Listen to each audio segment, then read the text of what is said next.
Honey, we were contacted from a lady in Oklahoma that there was a little baby filly laying in the feedlot, and we were asked if we could come get her, bring her home, and take care of her.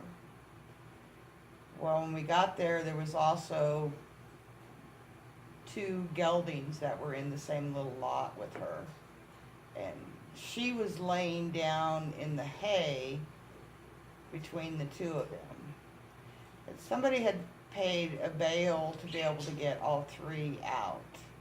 So we loaded all three into the trailer and made our trek home from Oklahoma, which was almost 6 hours.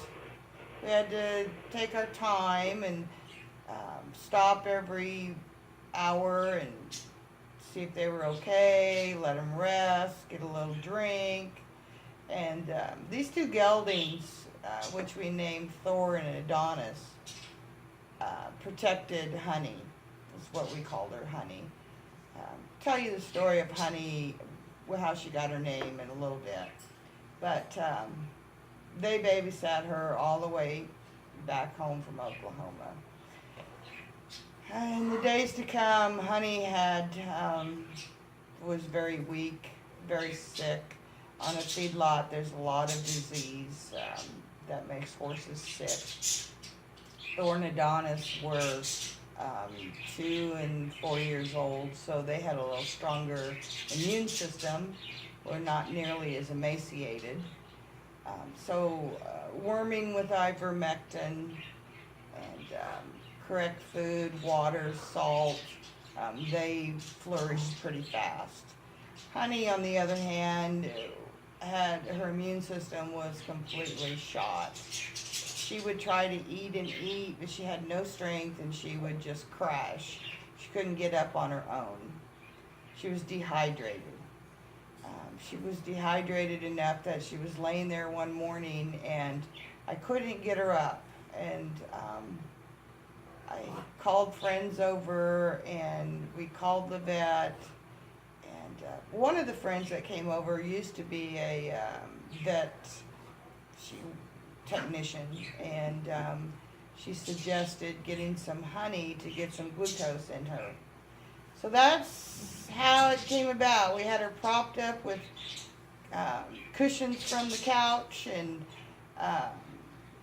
we had her propped up on that, and Maria said get some honey in her, and we would put honey on our fingers and put it in her mouth, and she'd lick it, and she would kind of lift her head, and we just kept doing that until the vet came and gave her an IV of fluids. It was enough to get her up, and the vet had made a call to Heartland Equine Hospital for us to get her up there to see what was going on. And so that's how she came about. Her name was Honey because giving her the honey.